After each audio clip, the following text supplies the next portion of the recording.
Hello YouTube, welcome back to my channel. I have been a little MIA for a little while now, but today I'm going to talk to you about how to track macros. Now, first up, so something that you need to understand when you are wanting to track your macros, because I get asked this question all the time: where do you get started?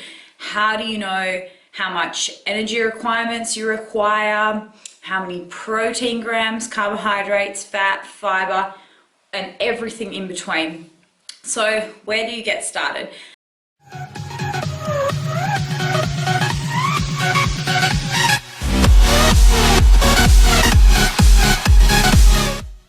Now, I know there's probably 100 videos on YouTube on this, so this is pretty much just my take on where you get started with it all.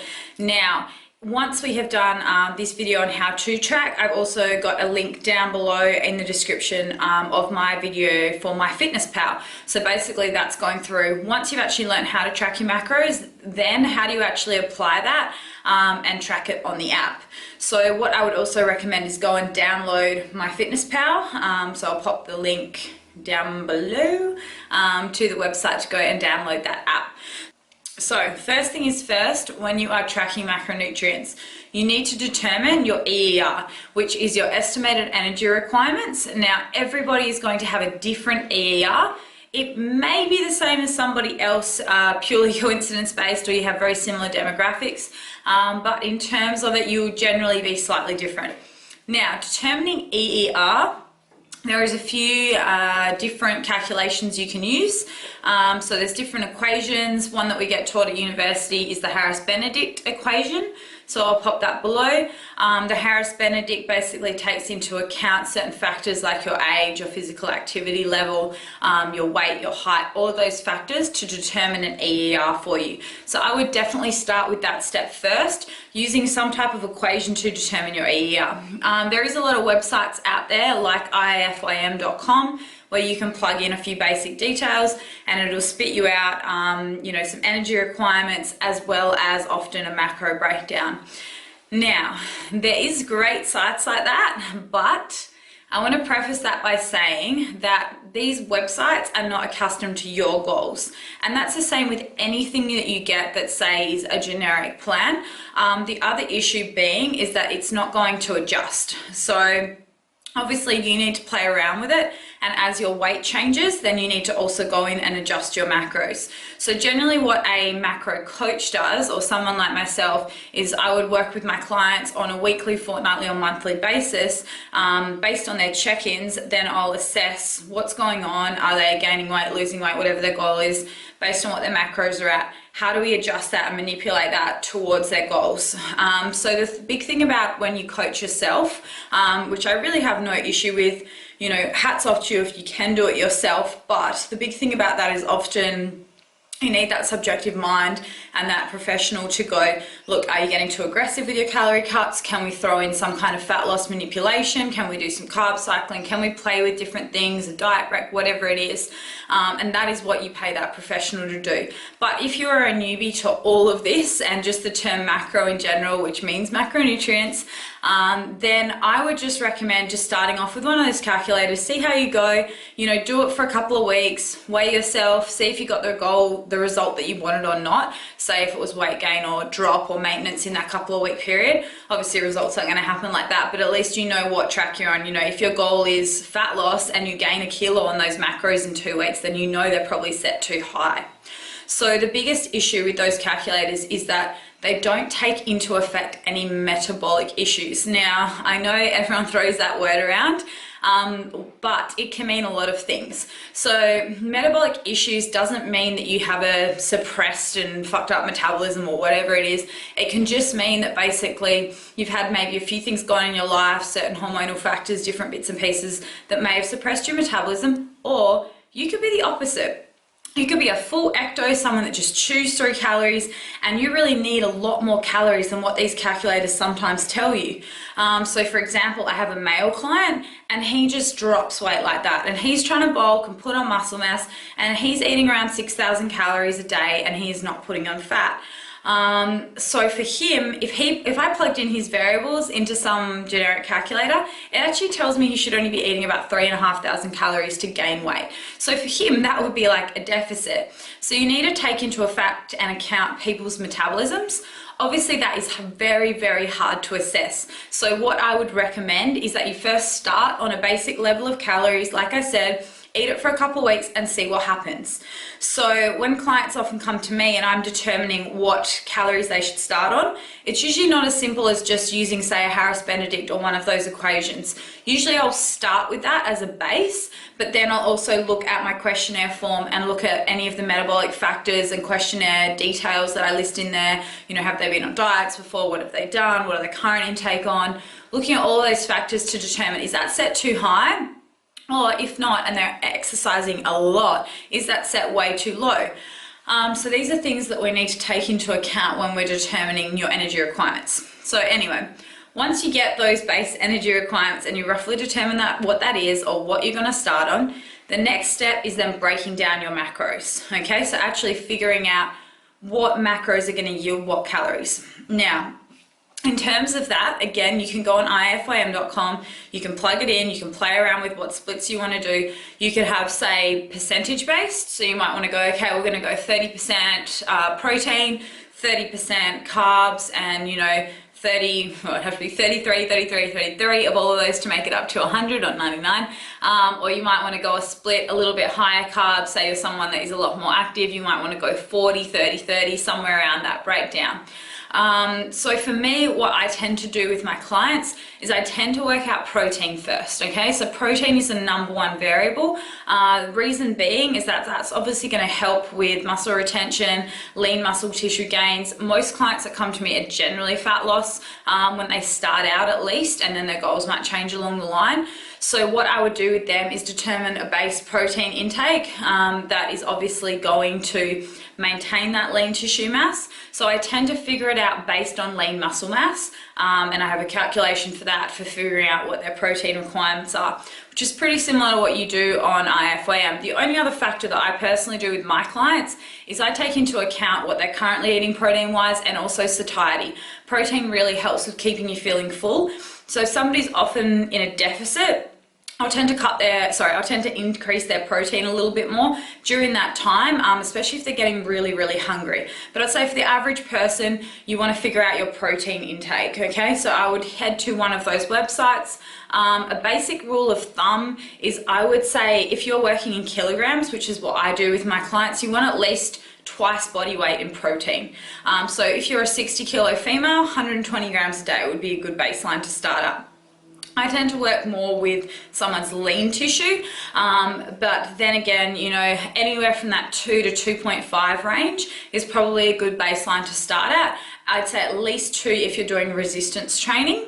So that's a very simple one you can do. Then from that, you're going to obviously figure out how much of that determines energy intake. So if you are doing 120 grams of protein, you want to times that by 4, okay? And that is going to give you, number on the screen here, that is going to give you your calories or your kilojoules. I tend to work in calories, I find it a lot easier. I know Australia is meant to do kilojoules, but it's way more complicated. Times it by 4, that is going to be a caloric intake coming from protein. So that is going to come off your estimated energy requirements. So let's say, for example, you're trying to hit 1,800 calories and you're doing 120 grams of that being protein, then that's what you're going to have left over to then figure out your fats and your carbohydrates. Okay, so we've done protein, so we've done 2 to 2.5 times body weight. We are then going to determine, generally from there, I will work out carbohydrates. Some people do fats first, I tend to do carbohydrates first. So from there, basically with carbohydrates, it has to come into account what your activity level is. There has to be an account for if you have any issues with insulin, diabetes, all of that sort of stuff as well. And then carbohydrates can be very broad, so I'm going to give a very, very broad recommendation here because it's going to change person to person. It's also going to change if you're trying to diet or you're trying to grow. So I'd say carbs can be anywhere from 2 times body weight to like 5 or 6 times body weight. Anywhere in that range, even a little bit more. I know that's very, very general. I would say for the average person, if you want to start in that like 3 to 4 range, that's probably going to be optimal. So let's say example, that same 60 kilo girl, let's go with 3 times body weight is going to be her carbohydrates. Say she's not that active. So that is going to give her 180 grams of carbohydrates. And again, you're going to times that by 4 to figure out what she has got for her carbohydrates. All right, so fats. Let me get my calculator. Okay, so fat requirements are then whatever you have left over. So I'm going to do a little bit of maths. So if we had 120 grams from protein times 4, 480 calories, plus the 180 grams times 4 from carbohydrates, that's 1200 calories. Our goal was 1800 calories. So we're going to take that off 1800. We're left with 600 calories for fat. Fat yields a lot more energy than what protein and carbohydrates do, so we have to divide that by 9, and we are left with about 67 grams of fat.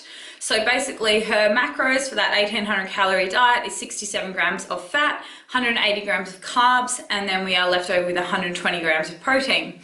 So that is basically how to determine your macros at a very, very, very generic basic level. I can't stress that enough. But again, if this person was, say, a lot more active, I would probably bump that carb up to a 4 times intake or 3.5, somewhere in the 200 range, and then the fat would drop down a little bit more. So you've got to look at what your activity factors are, what your goals are. There's so many variables. So this is why people hire a coach. And you need to also manipulate your macros. But that is a very basic introduction into how you actually track your macros. The only other variable we didn't talk about is obviously fiber. So with fiber, I will link a video that's more detailed about fiber intake. With my clients personally, I account for fiber as part of their carbohydrates. I don't believe that you get anything for free in your body. Some fiber goes digested, some goes undigested, because we have soluble and insoluble fiber in our bodies. So if that girl had 180 grams of carbohydrates, I would estimate to give her, based on body weight, about 25 grams of fiber a day from that carbohydrates. So does that mean she then gets 205 grams of carbs a day? No, it means you get 180, 25 of which is fiber. Okay, so it's really 155 net grams of carbohydrates, then 25 grams of fiber. So don't get confused with that. So in My Fitness Pal, I would recommend that client for her end of day totals, it to be 180 grams of carbohydrates, because fiber is going to come under that target. It's not going to be separate, it's going to be a part of it. So make sure when you're tracking fiber that you know which way you're doing it. Some coaches will say on top of, some will say including. So you just want to check that. Reason being that I do it that way is it's so much easier for clients with My Fitness Pal rather than to have to sit there and go, oh, 180 plus this to determine if they're hitting their carbohydrates or not. So I tend to just include it, but make sure they're hitting that fiber. So if the client, for example, was only getting at the end of day 15 grams of fiber, I would then say to them, we're actually having 10 grams extra of like active carbs. So we want to actually bump that fiber uptake and hit it to that 25 a day to get optimal results. So that is a very basic overview of how to track your macros. The big thing that macros also don't take into account is your micronutrients in your diet, which I will leave that for another video. But it's very, very important to not just eat crappy foods and make sure that you're actually accounting for everything in your day, that you're hitting your vitamins and minerals, especially if you have deficiencies in anything. So I would say with macros, be cautious, make sure that you are still eating a lot of whole foods, variety in your diet, and that you are understanding how your body's responding, that you're really listening to yourself and then adjusting your macros based on that response.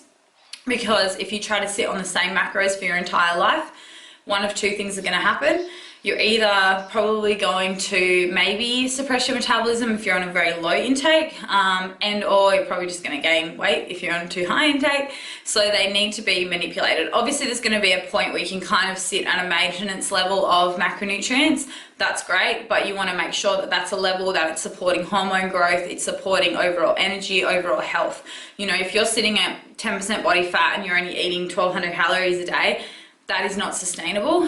If you're, on the other hand, shredded and eating like 2,000, 3,000 calories a day for a female, then you are my idol, and that is pretty much you know, the goal. That is like, that not many people are going to be able to achieve that. So I would say you want to find a level of macros once you've, say, hit optimal body composition that you feel like you can maintain, that you feel great on, that you feel healthy on, that your hormones are great on.